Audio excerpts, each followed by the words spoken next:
नमस्कार, उत्तराखंड समाचार में आपका स्वागत है। मैं रेणु प्रीति पंत। सबसे पहले मुख्य समाचार। मुख्यमंत्री पुष्कर सिंह धामी ने कहा, पौराणिक मंदिरों का होगा सौंदर्यीकरण। अल्मोड़ा में नंदा देवी मेले का वर्चुअली किया उद्घाटन। जागेश्वर धाम में मानसखंड मंदिर माला के तहत विकास कार्य गतिमान।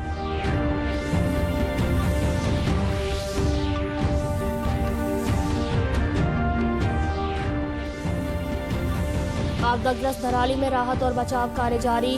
हर्षिल तक गंगोत्री हाईवे सुचारू। अस्थायी झील में कम हुआ पानी।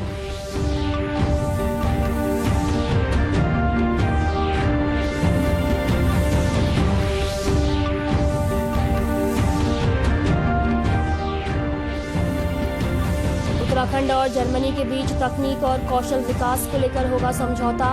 युवाओं को मिलेगा तकनीकी प्रशिक्षण, रोजगार के अवसर बढ़ेंगे।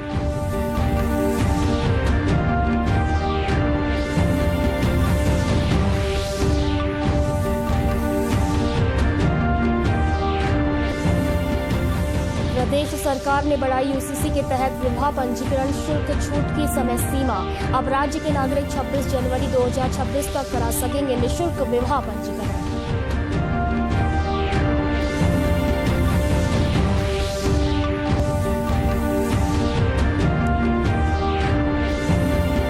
पिथौरागढ़ में सांस्कृतिक विरासत का प्रतीक मोस्टा मानू महोत्सव आज से शुरू। मुख्यमंत्री पुष्कर सिंह धामी ने वर्चुअली किया मेले का उद्घाटन। बारिश के देवता के तौर पर है मोस्टा मानू की मान्यता। अब समाचार विस्तार से। मुख्यमंत्री पुष्कर सिंह धामी ने आज वर्चुअल माध्यम से अल्मोड़ा के मां नंदा देवी मेला 2025 का उद्घाटन किया। इस मौके पर उन्होंने अल्मोड़ा वासियों सहित समूचे प्रदेश वासियों को बधाई देते हुए कहा कि यह मेला हमारी लोक आस्था, संस्कृति और पहचान का प्रतीक है। मुख्यमंत्री ने कहा कि यह सिर्फ धार्मिक आयोजन नहीं बल्कि आर्थिक, सांस्कृतिक और सामाजिक सशक्तिकरण का भी मंच है। उन्होंने यह भी कहा कि 2026 में आयोजित होने वाली मां नंदा राज्यात यात्रा को भव्य रूप में मनाने के लिए तैयारियां शुरू कर दी गई हैं। उन्होंने कहा कि प्रधानमंत्री नरेंद्र मोदी के मार्गदर्शन में हमारी प्रदेश सरकार भी उत्तराखंड के समग्र विकास के साथ साथ धार्मिक स्थलों के पुनर्निर्माण और हमारी पहचान को सुरक्षित रखने हेतु दृढ़ संकल्पित होकर निरंतर कार्य कर रही है। मुख्यमंत्री ने कहा कि हम मानसखंड पर्वतमाला मिशन के तहत हमारे कुमाऊं क्षेत्र के पौराणिक मंदिरों के पुनरुत्थान एवं सौंदर्यीकरण के लिए प्रयास कर रहे हैं। इस परियोजना के तहत जागेश्वर मंदिर परिसर के मूल स्वरूप को संरक्षित रखते हुए मास्टर प्लान के अनुसार सौंदर्यीकरण किया जा रहा है। इसके लिए जहां एक और प्रथम चरण में हमारी सरकार द्वारा 146 करोड़ रुपए की धनराशि स्वीकृत की जा चुकी है, तो वहीं दूसरे चरण के विकास कार्यों की भी स्वीकृति प्रदान कर दी गई है। उत्तरकाशी के आपदा प्रभावित धराली और हर्षिल क्षेत्र में आज भी राहत और बचाव कार्य जारी रहे। इस बीच बीआरओ की टीम ने गंगोत्री नेशनल हाईवे को हर्षिल तक सुचारू कर दिया है। हर्षिल धराली आपदा के बाद गंगोत्री राष्ट्रीय राजमार्ग के जलमग्न हुए हिस्से को बहाल करने का कार्य निरंतर गतिमान है। धराली प्राकृतिक आपदा और हर्षिल के बीच बनी अस्थायी झील को हटाने का काम किया जा रहा है। वहीं जिला प्रशासन धराली प्राकृतिक आपदा, लापता लोगों की तलाश और धराली बाजार से मलबा हटाने का कार्य किया जा रहा है। ग्रामीणों को उम्मीद है कि एक बार फिर धराली बाजार दोबारा से खड़ा होगा। धराली प्राकृतिक आपदा आने के बाद जिस तरह से जो स्थिति है अब धीरे धीरे पटरी पे उतर रही है और हमारे साथ स्थानीय ग्रामीण है, मुखवा निवासी, जिन्होंने इस आपदा को बहुत नजदीक से देखा है। आइए जानना चाहते हैं कि अब इस आपदा से स्थानीय लोग कितने उबर पाए हैं। कि धराली आपदा का जो वक्त है 1 महीने का वक्त बीत चुका है और क्योंकि हम लोग रोजगार से जुड़े हैं, हम जैसे ट्रैकिंग करवाते हैं, गंगोत्री की बात की जाए तो गंगोत्री से यात्रा से जुड़े हैं, तो कहीं ना कहीं धराली आपदा से हमें काफी नुकसान हुआ है। जी बिल्कुल, जिस तरह से अब उम्मीद यही जताई जा रही है कि जिस तरह से मार्ग खुलेंगे और एक बार फिर 4 धाम यात्रा पटरी पे आएगी। उत्तरकाशी से दूरदर्शन समाचार, दिव्य। देहरादून स्थित दून यूनिवर्सिटी में आज gateway to Germany bridging skill gaps and building futures विषय पर कार्यशाला का आयोजन किया गया। राज्य कौशल विकास विभाग द्वारा आयोजित इस कार्यक्रम का उद्घाटन कौशल विकास मंत्री सौरभ बहुगुणा ने किया। कार्यक्रम में जर्मनी से आए इनोवेशन हब राइन माइन के प्रतिनिधि मंडल ने शिरकत की। यह प्रतिनिधि मंडल राज्य में शिक्षा और कौशल विकास के क्षेत्र में सहयोग की संभावनाओं को लेकर दौरे पर है। इस मौके पर दोनों पक्षों ने आपसी सहयोग को और मजबूत करने की प्रतिबद्धता जताई। कौशल विकास मंत्री सौरभ बहुगुणा ने कहा कि जर्मनी तकनीकी शिक्षा और व्यावसायिक प्रशिक्षण के क्षेत्र में अग्रणी है। भारत जर्मनी सहयोग से युवाओं को वैश्विक स्तर की ट्रेनिंग और रोजगार के नए अवसर मिलेंगे। यह साझेदारी राज्य और देश के युवाओं के लिए मील का पत्थर साबित होगी। उन्होंने कहा कि प्रधानमंत्री नरेंद्र मोदी का लक्ष्य है कि हर युवा को हुनरमंद बनाकर रोजगार और स्वरोजगार के अवसर उपलब्ध कराए जाएं। जर्मनी के साथ एक यहाँ पर एक कॉन्फ्रेंस रखी है और कल जो है एक लेटर ऑफ इंटेंट माननीय मुख्यमंत्री जी के सामने साइन होगा, जहाँ पे कुछ फील्ड्स हैं, चाहे वो हेल्थ केयर की फील्ड हो, चाहे वो ऑटोमोटिव की फील्ड हो, चाहे वो इंडस्ट्री 4.0 की फील्ड हो, जहाँ पे जर्मन एक्सेल करते हैं, उन फील्ड्स में हमारे बच्चों को अपॉर्चुनिटी मिले। उसके लिए हमने यहाँ पर बच्चों को जर्मन लैंग्वेज सिखाएंगे और उसके बाद सिखाने के बाद जो 3 यहाँ पर मेयर्स आए हैं उनके जो, क्योंकि गेटवे टू यूरोप है फ्रैंकफर्ट और हम चाहते हैं कि वहाँ पर काफ़ी अपार संभावनाएं जॉब्स की हैं भी, तो हमने अपने बच्चों को जर्मन सिखा के और वहाँ के जॉब्स में उनका कहीं ना कहीं इंडक्शन हो, उसके लिए कोशिश है सरकार की। इस मौके पर जर्मनी के प्रतिनिधियों ने भी सहयोग समझौते को ऐतिहासिक बताते हुए कहा कि इससे दोनों देशों के संबंध और मजबूत होंगे। राहुल कुमार संसदीय सदस्य फ्रैंकफर्ट शहर ने कहा, भारत और जर्मनी के बीच यह समझौता दोनों देशों के युवाओं को आपस में जोड़ने का काम करेगा। तकनीकी सहयोग और स्किल डेवलपमेंट से रोजगार के नए द्वार खुलेंगे। नहीं होती, मगर ये है कि जो भी उसके अंदर फीस होती है, वीजा फीस होती है, ट्रेनिंग होता है, टिकटिंग होती है, रहना खाना पीना, तो ये मिलाकर काफी हो जाता है। और अगर आप जर्मनी को भारत करेंसी में करेंगे तो आप मल्टीप्लाई 100 से कर सकते हैं, तो इट्स अ ह्यूज अमाउंट। मगर एजुकेशन के सामने वो कुछ नहीं है। आई वांट टू इन्वेस्ट, क्योंकि ये कल का फ्यूचर है और उसको मिलाना चाहते हैं।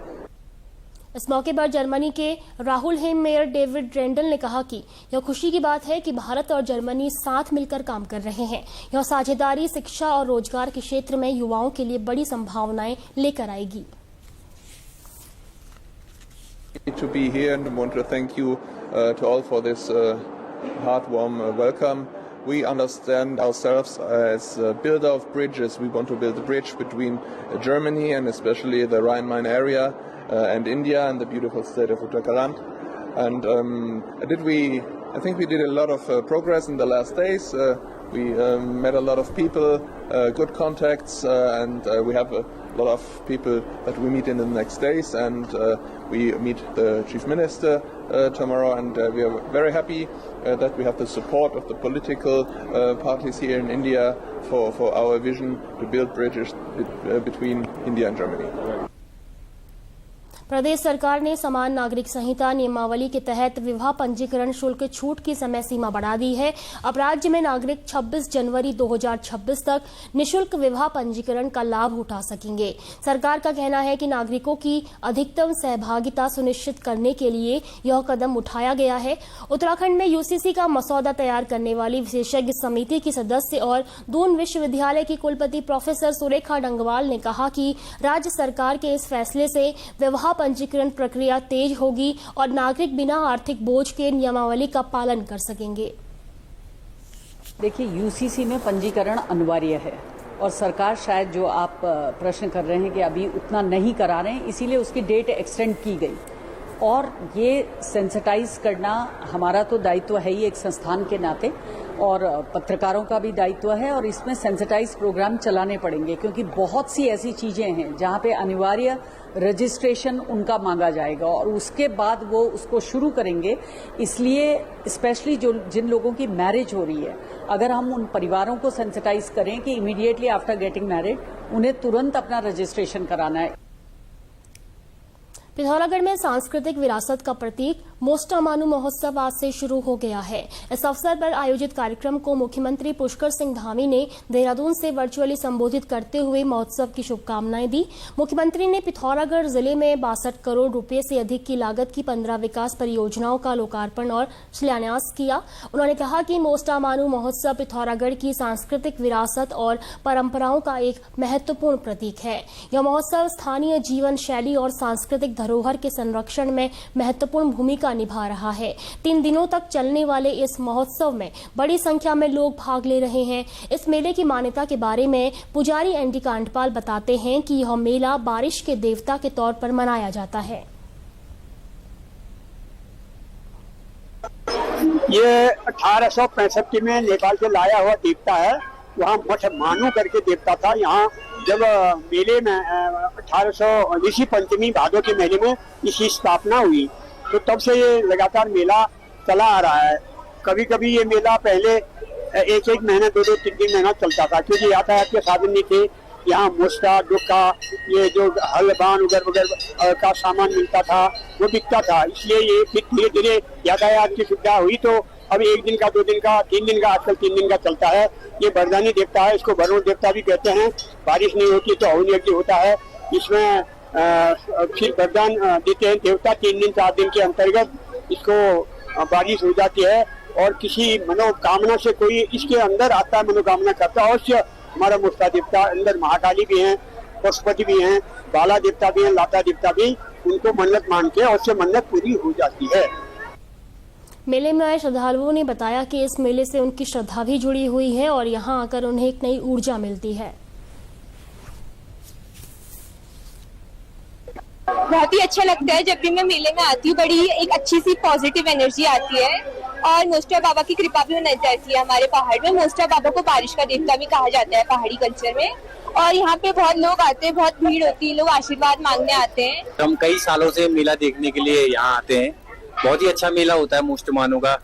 यहाँ के डोले को देखने, यहाँ की दुकानों को देखने, और सबसे बड़ी चीज यहाँ का जो आकर्षण है, यहाँ के आसपास के गाँव के लोगों का जो भारी मात्रा में यहाँ हर साल आते हैं और बड़ी धूमधाम से इस पर्व को मनाते हैं। टिहरी जिले में स्थित कुंजापुरी पर्यटन एवं विकास मेले का आयोजन 22 सितंबर से 29 सितंबर तक आयोजित होगा। इस आशय का फैसला आज कैबिनेट मंत्री सुबोध उनियाल और जिलाधिकारी नीतिका खंडेलवाल की मौजूदगी में हुई बैठक में लिया गया। नरेंद्रनगर में आयोजित इस बैठक में मेले को लेकर गठित विभिन्न समितियों और आपसी सामंजस्य से मेले को सफल बनाने को लेकर चर्चा की गई।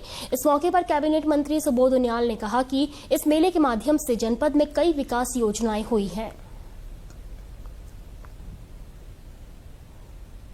मेला जैसे इसका नाम था, कुंजापुरी के नाम से मेले की शुरुआत हुई थी और मेले में जनपद में सैकड़ों इमारतें दिखी हैं, विकास की थी। मेले के माध्यम से विभिन्न मुख्यमंत्रियों के द्वारा, केंद्रीय मंत्रियों के द्वारा, राज्यपालों के द्वारा इस मेले के माध्यम से जो जनपद की तमाम योजनाओं की अवहेलना करने के बाद आगे किया हुआ, तो ये अपने नाम को विकास कर रहा है और वहीं ये मेला लगातार आगे बढ़ रहा है।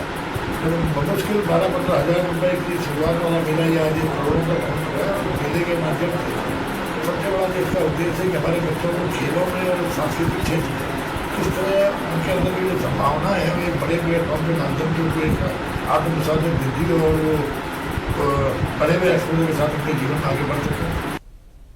इस मौके पर मेला अध्यक्ष एवं टिहरी की जिलाधिकारी नीतिका खंडेलवाल ने कहा है कि मेले को और दिव्य एवं भव्य रूप देने के लिए हर संभव प्रयास किए जाएंगे।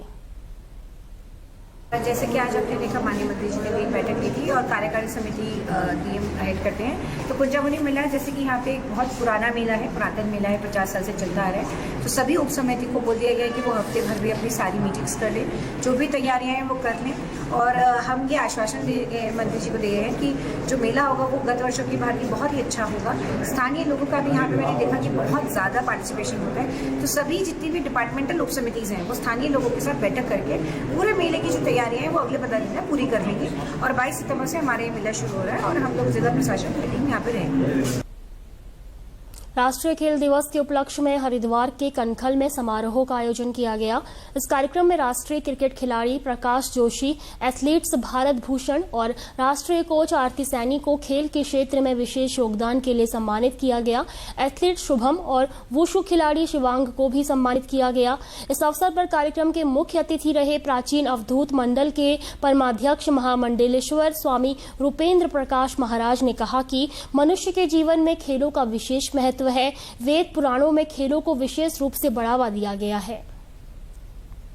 वे विद्यार्थी अपने जीवन में खेल का स्थान और एक खेल चयन कर प्रतिदिन उसका अभ्यास करे तो निश्चित रूप से हमारे देश के जो यशस्वी प्रधानमंत्री जी का आह्वान है कि भारत खेलकर पूरे विश्व में एक नाम रोशन करेगा।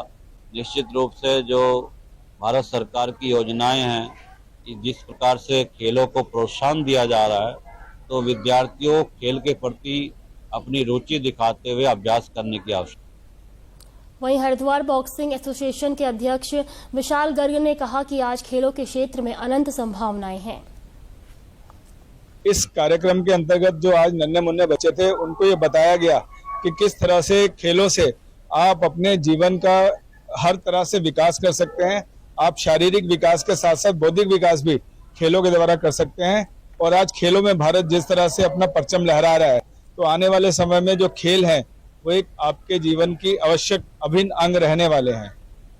हरिद्वार के डिस्ट्रिक्ट वुशु एसोसिएशन की सचिव और राष्ट्रीय कोच आरती सैनी ने कहा कि इस तरह के कार्यक्रम के जरिए बच्चों को खेलों के प्रति प्रोत्साहित किया जाता है।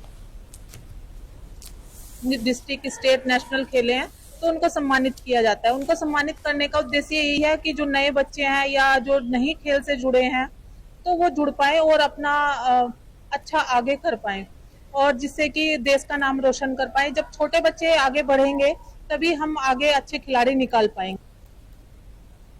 यहाँ रुकेंगे एक छोटे से ब्रेक के लिए, आप बने रहिए हमारे साथ।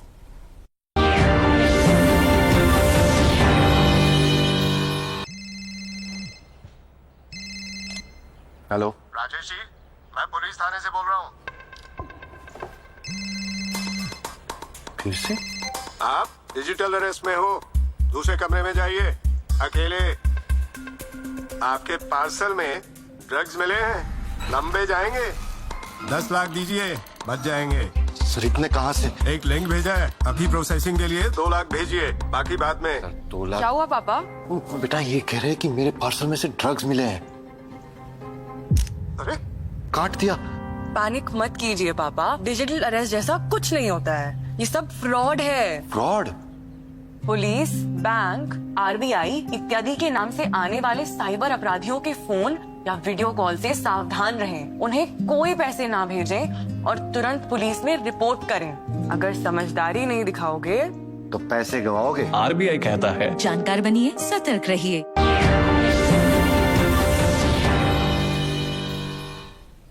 ब्रेक के बाद एक बार फिर आपका स्वागत है और अब बात करते हैं प्रधानमंत्री जन धन योजना की, जिसे आज 11 वर्ष हो गए हैं। प्रधानमंत्री नरेंद्र मोदी ने 15 अगस्त 2014 को लाल किले की प्राचीर से इस पहल की घोषणा की थी। 28 अगस्त को कार्यक्रम का शुभारंभ करते हुए प्रधानमंत्री ने इस अवसर को गरीबों की दुष्चक्र से मुक्ति का उत्सव बताया था। पीएम जन धन योजना पर देखते हैं यह खास रिपोर्ट। प्रधानमंत्री नरेंद्र मोदी के नेतृत्व में 2014 में शुरू की गई विश्व की सबसे बड़ी वित्तीय समावेशन योजना प्रधानमंत्री जन धन योजना एक क्रांतिकारी बदलाव साबित हुई है। 28 अगस्त 2025 को इस योजना ने अपने शानदार 11 वर्ष पूरे कर लिए हैं। इस योजना ने देश के करोड़ों लोगों, खासतौर पर महिलाओं, युवाओं और हाशिए पर पड़े समुदायों को देश की आर्थिक मुख्यधारा में शामिल कर सम्मानजनक जीवन प्रदान किया है। जनधन खाता ने आधार और मोबाइल के साथ मिलकर एक ऐसे इकोसिस्टम का निर्माण किया है जिसकी वजह से सरकार और लाभार्थियों के बीच की दूरी ना के बराबर हो गई है। साल 2014 में लाल किले के प्राचीर से पीएम मोदी ने इस योजना की घोषणा की थी और 11 साल बाद एक बार फिर से उन्होंने इन खातों के केवाईसी प्रक्रिया को पूरा करने के लिए जनता का आह्वान किया है, जिसके लिए बैंकों ने भी 1 जुलाई से विशेष अभियान चलाया है। नैनीताल जिले के कोटाबाग के गिनती गांव में नाबार्ड द्वारा जन जागरूकता कार्यक्रम आयोजित किया गया, जिसका उद्देश्य सहकारी समितियों के योगदान के बारे में लोगों को जागरूक करना था। इस कार्यक्रम में सहकारी समिति के सदस्यों, किसानों और स्वयं सहायता समूहों की महिलाओं को जैविक और प्राकृतिक खेती के बारे में जानकारी दी गई। इस अवसर पर नाबार्ड के जिला विकास प्रबंधक मुकेश बैलवाल ने बताया कि सहकारी समितियों के लिए जैविक खेती के क्षेत्र में अपार संभावनाएं हैं। जो ग्रामीण किसान हैं, काश्तकार हैं, जो महिलाएं हैं, उनको हम लोगों ने जैविक खेती के ऊपर जागरूक किया। उसमें हमारे बीच जो कृषि विज्ञान केंद्र के साइंटिस्ट यहाँ थे, पंतनगर यूनिवर्सिटी के साइंटिस्ट थे, लीड बैंक से थे, बैंकर थे, समिति के लोग भी। इस कार्यक्रम में प्रतिभाग करने वाले किसानों को कृषि यंत्र भी वितरित किए गए। किसानों ने बताया कि उन्हें जैविक खेती के बारे में विस्तार से जानकारी दी गई, जिससे उन्हें लाभ होने की उम्मीद है। जैविक और नेचुरल खेती पर बात हो रही थी और मुझे विश्वास है कि आने वाले समय में जितने भी किसान यहाँ पर प्रतिभाग कर रहे हैं उसमें काफ़ी लोग इस कार्यक्रम से जुड़ेंगे और वर्तमान में भी हमारा जैविक कार्यक्रम चल रहा है, तो मुझे आशा है कि आने वाले समय में इसका अच्छा रिजल्ट मिलेगा। नीम के पत्ते और ये झुनझुने घास के पत्ते और उड़द की दाल और लाई की खल और ये गुड़ डाल रखा है जिसमें, और गाय का गोमूत्र डाल रखा है, गोबर डाल रखा है, उसका छिड़काव करते हैं हम। इससे कीड़े नहीं लगते हैं और ये जैविक खाद हमको बहुत अच्छी लगी और हम 2011 से ये जैविक खेती करके आ रहे हैं। हम ज्यादा जैविक ही करते हैं। यहाँ पे जो अभी जैविक संगोष्ठी हुई है उसमें हमको बताया गया है कि कैसे जैविक खेती करनी चाहिए और कैसे उसमें जो जैविक खादें होती है उसका उपयोग करना चाहिए, और अभी हम इसका उपयोग हम घर जाके करेंगे। उसमें हम आगे को हम जैविक खेती में और भी प्रोत्साहित होकर और भी जैविक खेती करने के लिए हम तत्पर रहेंगे आगे। जिलाधिकारी सविन बंसल ने सत्र और अपर सत्र न्यायालयों में विचाराधीन वादों की प्रगति समीक्षा की।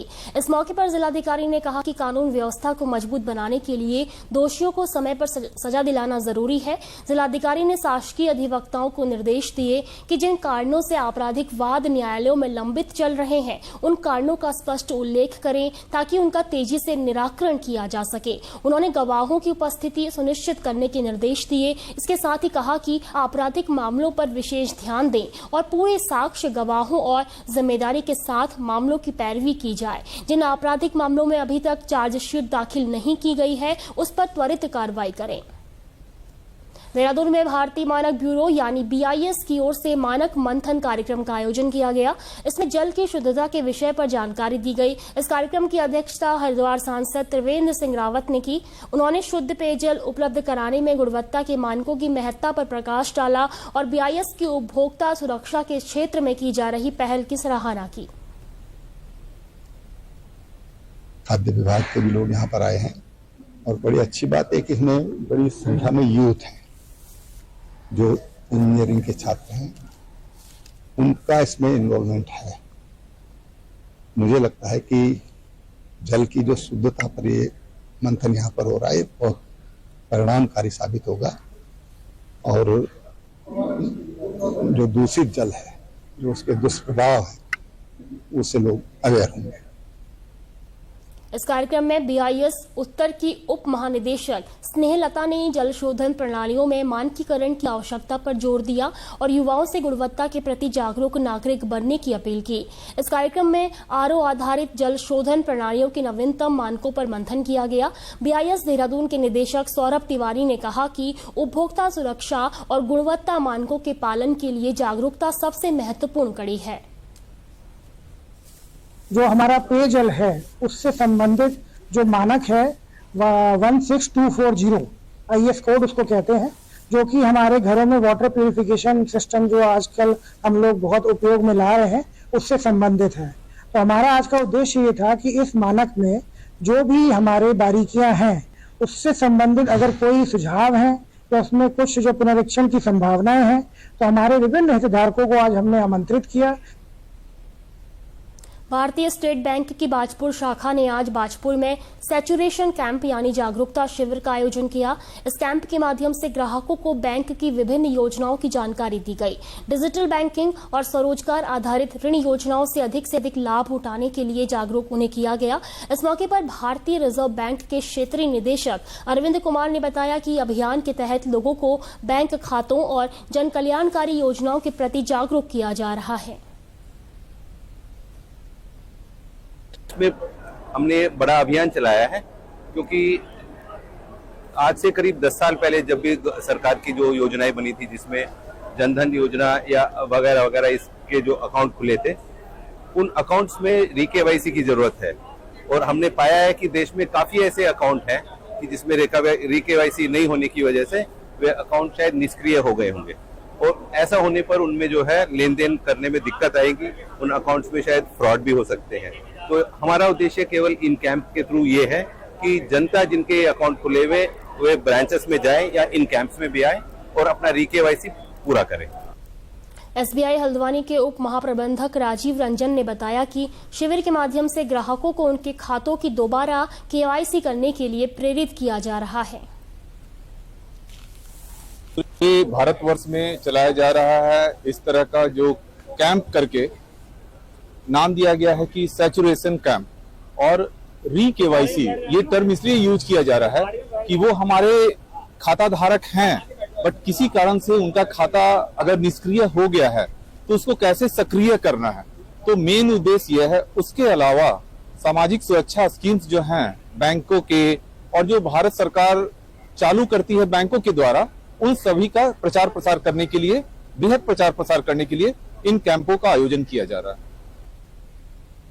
हरिद्वार जिले में कुख्यात प्रवीण वाल्मीकि गैंग पर एसटीएफ ने शिकंजा कसते हुए पार्षद मनीष बॉलर और उसके साथी पंकज इस्टवाल को गंगनहर थाना क्षेत्र से गिरफ्तार किया है। एसटीएफ के मुताबिक प्रवीण वाल्मीकि, मनीष बॉलर और पंकज इस्टवाल सहित 6 लोगों पर मुकदमा दर्ज किया गया है। गैंग का सरगना प्रवीण वाल्मीकि फिलहाल सितारगंज जेल में बंद है, जबकि पार्षद मनीष बॉलर लंबे समय से इस गिरोह से जुड़ा हुआ था। एसटीएफ का कहना है कि हाल ही में इस गिरोह ने कारोबारियों और सोशल मीडिया इन्फ्लुएंसर से रंगदारी की मांग की थी। इसके साथ ही जमीनों की धोखाधड़ी भी की थी। रजिस्ट्रीज इन्होंने करी हैं, और इन्होंने जो रजिस्ट्री आगे करी वो भी अपने जानने वालों को ही बेची हैं। और जो ये रेखा का परिवार है, जो पीड़ित परिवार है, इसमें लगभग इनकी जो प्रॉपर्टी है उनकी मार्केट वैल्यू लगभग 50 करोड़ बताई जा रही है। और इसके अतिरिक्त कंथल में 3.5 करोड़ की लैंड की भी इन्होंने एग्रीमेंट करा था। और इसके अलावा एक और प्रॉपर्टी है, उस पर भी ये लोग काम कर रहे थे, जो कि अब हमारी जानकारी में आ गई है, तो उसको हम डेवलप कर रहे हैं। प्रदेश के समाचारों में बस इतना ही। चलते चलते मुख्य समाचार एक बार फिर। मुख्यमंत्री पुष्कर सिंह धामी ने कहा, पौराणिक मंदिरों का होगा सौंदर्यीकरण। अल्मोड़ा में नंदा देवी मेले का वर्चुअली किया उद्घाटन। जागेश्वर धाम में मानसखंड मंदिर माला के तहत विकास कार्य गतिमान।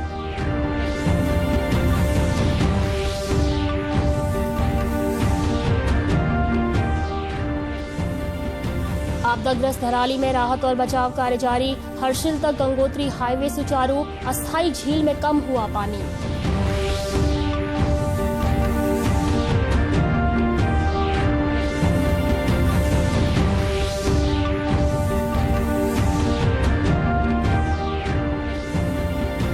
उत्तराखंड और जर्मनी के बीच तकनीक और कौशल विकास को लेकर होगा समझौता। युवाओं को मिलेगा तकनीकी प्रशिक्षण, रोजगार के बढ़ेंगे अवसर।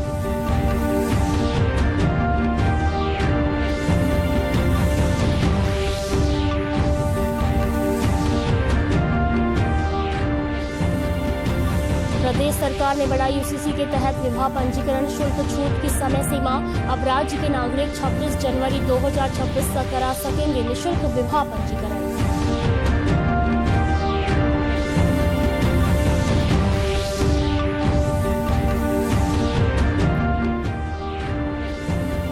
और पिथौरागढ़ में सांस्कृतिक विरासत का प्रतीक मोस्टामानू महोत्सव आज से शुरू। मुख्यमंत्री पुष्कर सिंह धामी ने वर्चुअली किया मेले का उद्घाटन। बारिश के देवता के तौर पर है मोस्टामानू की मान्यता। प्रदेश से जुड़ी अपडेट्स के लिए आप हमसे सोशल मीडिया के माध्यम से भी जुड़ सकते हैं। हमारा एक्स हैंडल है DD News_देहरादून। हमारा फेसबुक पेज है DD News उत्तराखंड। हमारे YouTube channel DD News Uttarakhand को आप सब्सक्राइब करें और हमारे Instagram page DD News Uttarakhand को भी फॉलो करें। नमस्कार।